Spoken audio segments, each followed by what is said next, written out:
Welcome to Max Financial and Geopolitical from the Frontier. Thank you for stopping by. It's going to be a short one today. I've been running around a little bit. It was a pleasure yesterday meeting the Director General for the Department of Africa and the Middle East, the Ministry of Foreign Affairs, Finland, Jarno Syljala. And I thank Her Excellency Sophia, the Ambassador, for that invitation. It was a very intimate lunch and a very interesting one as well. Learned many things. Of course, Finland is caught in the crossfire of the pivot via Kiev, and Russia was previously their biggest export market, and it's not currently. And they were describing some of that, getting some opinions, want to engage more with Africa. Very interesting lunch. Thank you. I'd also like to thank Stephen Jennings for a very forthright and quite extraordinary mind speak. We're now in the edit suite and we'll be publishing, I suspect, early tomorrow. It's well worth watching in full. Ren Dever tweeted, Mindspeak happening now with Stephen Jennings. I'll put up that image that they tweeted. Roy Tanga said yesterday's Mindspeak was the best ever, and we were trending on social media very early on. And once you look at that video, you'll understand why. Home Thoughts. At Space's edge, swirls of blue show atmosphere changing. In a few weeks, you may get to see evidence the atmosphere is changing if you're lucky. That's when noctilucent clouds, the world's highest, peak in number and show up in the night sky just after sunset as electric blue swirls in the mesosphere, the coldest place on Earth. Usually visible only in the polar regions, the clouds now sometimes appear as far south as 40 degrees latitude in the northern hemisphere, according to Cora Randall, a professor at the University of Colorado's Laboratory for Atmospheric and Space Physics in Boulder. That's because the mesosphere, which nears the edge of space, is changing, possibly due to a change in climate. We believe that these clouds are a really sensitive indicator. On that note, I'll put up a photograph of the moon over Africa at 35,000 feet at 3 a.m. on Turkish Airlines in Point of Valley. I was filled with such a dangerous, delicious intoxication that I could have walked straight off the steps into the air, climbing on the strength of my own drunkenness into the stars. And the intoxication, as I knew even then, was the recklessness of infinite possibility. Doris Lessing, The Golden Notebook, Political Reflections. The Saudis and the Turks are scaling up their support for Syrian jihadists while the Israelis contemplate a new war with Hezbollah. Freya Sackler, June the 8th, posted this photograph. Felix Bonfils' 1860s photographs in the city of Palmyra. And that's a very sad story, isn't it? All that culture belonged to the world. Naftali Bennett is calling for the world to recognize its 1981 annexation of the Golan Heights because Syria no longer functions as a country that could reclaim the strategic plateau, he said. Very interesting piece, and I think this applies to most of the world. Protesters are now everywhere in Latin America as the boom fades. The central plaza in Guatemala City was packed with 20,000 demonstrators blaring horns, waving blue and white flags, and calling on the country's president to resign. Some 1,600 miles away, thousands of Venezuelans dressed in white and carrying flowers demanded a commitment to congressional elections and the release of political prisoners. The date was May the 30th, but it could have been almost any recent day in Latin America.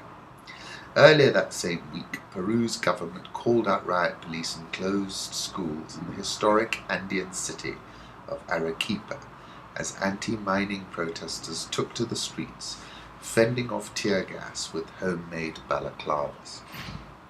From Mexico to Chile, Latin Americans frustrated with scandals, stagnant economies, and government incompetence are taking to the streets.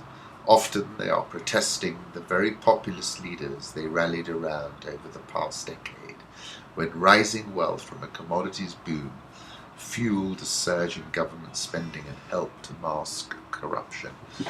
And I think what Stephen said many interesting things yesterday. He said to me, look, China's absolutely cratering. And if that is the case, and no reason to doubt him, then Latin America gets worse before it gets better.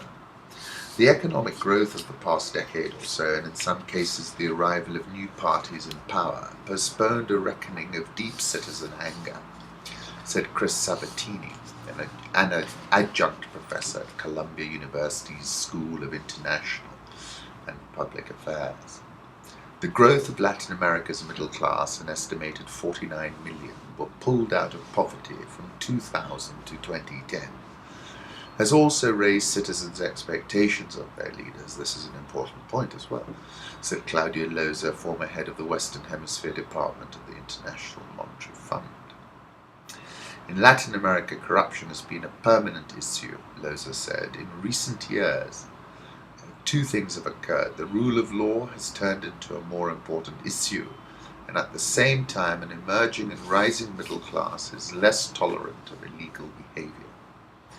With budgets tight, political leaders have little room to spend their way out of their crises. That makes it a particularly delicate time for the region, said Daniel Lederman, Deputy Chief Economist for Latin America at the World Bank.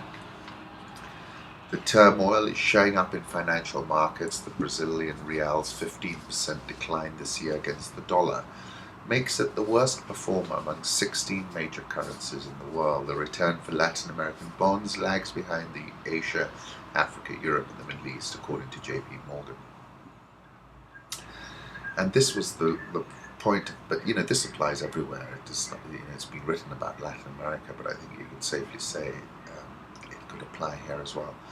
There's going to be a pro-transparency agenda in the majority of these countries because the middle class demands it. That's World Bank's Lederman again, and I agree with him.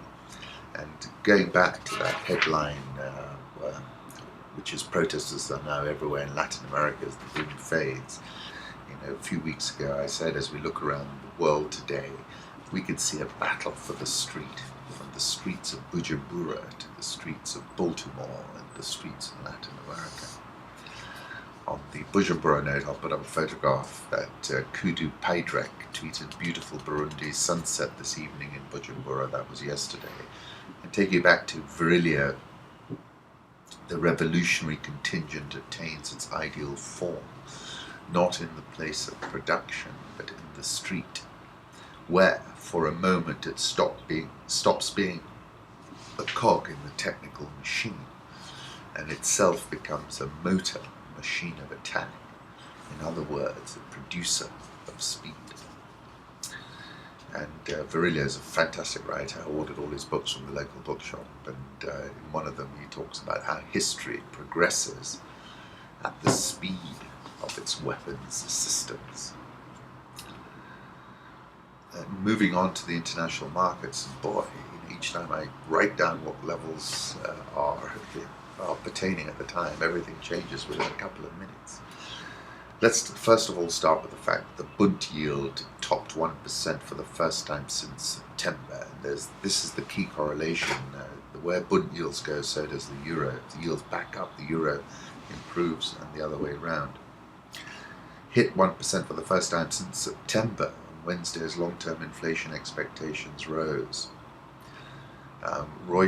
Jamie at Reuters says, rout out of control. German Bund yield hits 105%, less than 2 months since it hit a record low 0.05%. Put up this image. Looking at the currency markets, just let's look at the big ones. The euro is back below 113 at 112.96. Japanese yen, which of course has had this monster move overnight, it's now at 122.77. The Swissy 0.9289. The pound crossed 154 in this meteoric rally yesterday, late in the day. Now it's at 154. 80. The Aussie is at 0.7767. The South African rand is at 12.3171, which rebounded very strongly.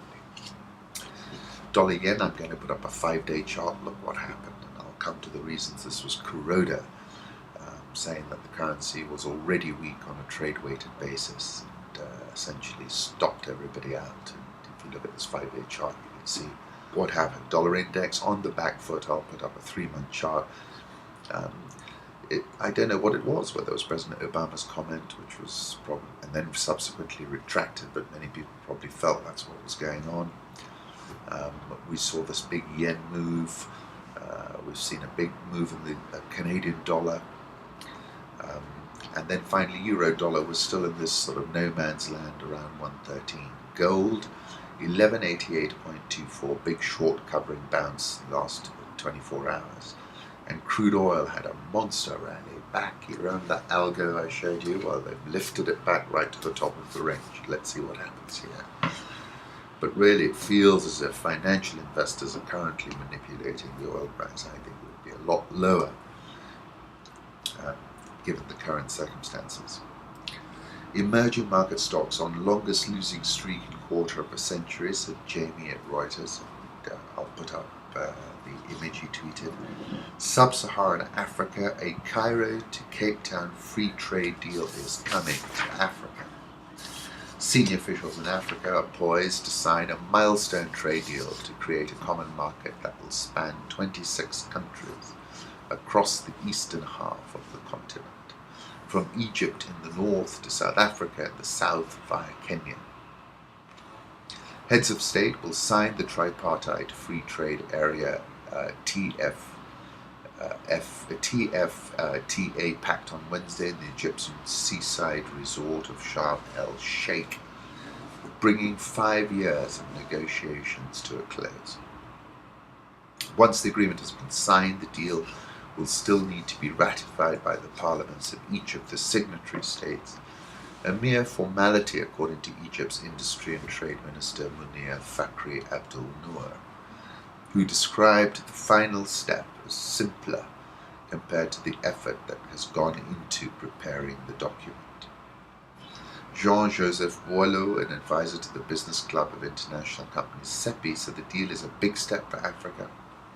The deal could potentially reconcile the 60s dream of a Pan-African nation with the financial interests of companies with an eye on the African market. The market today is balkanized. Customs barriers and trade restrictions actively discourage intra-African trade. The deal would convert 3 African trade blocs, the EAC, the South African Development Community, SADC, and the Common Market for Eastern and Southern Africa, COMESA, into a single customs union by 2017.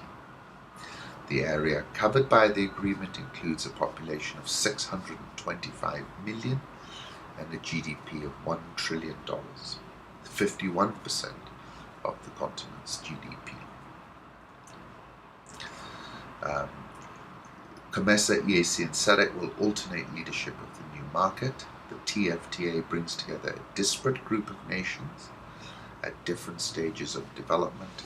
Egypt and South Africa are among the continent's wealthiest nations. Countries like Kenya, Ethiopia and Angola, which have experienced strong economic growth in recent years, have also joined TFTA alongside some of the world's poorest countries, including Burundi and Madagascar.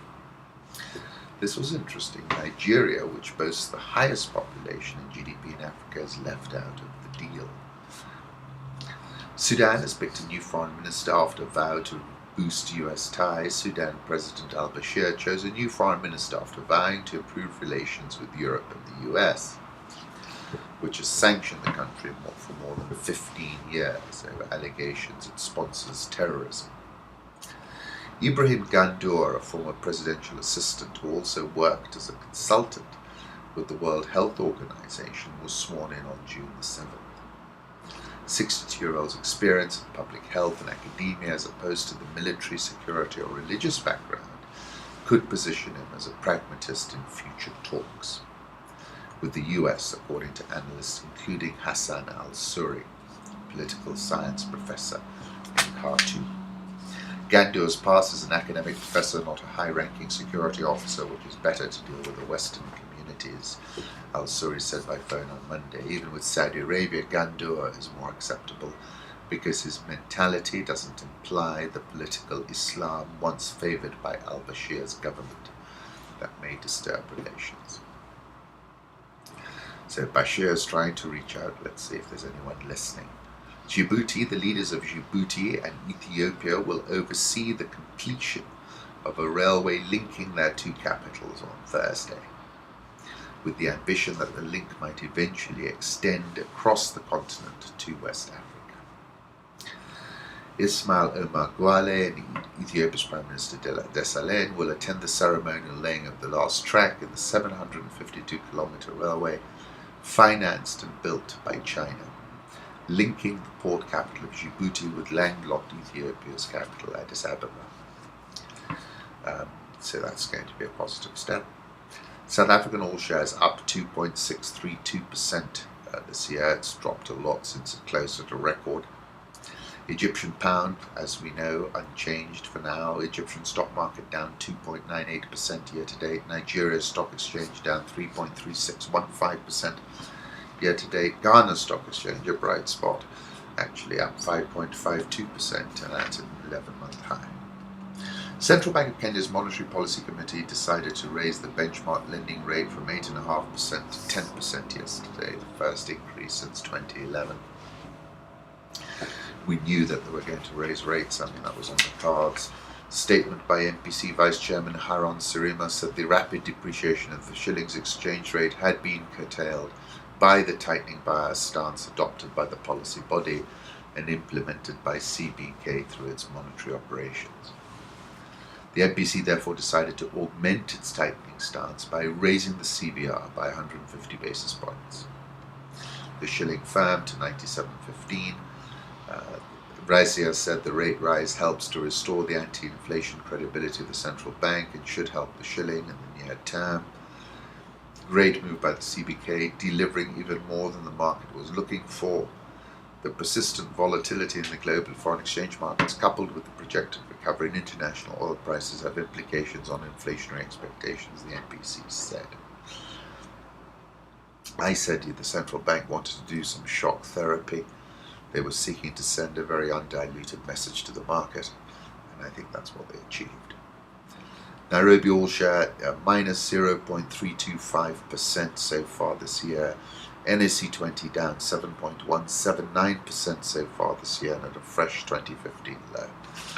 Once again, thank you for stopping by. We will be uploading Stephen's Mindspeak session by tomorrow.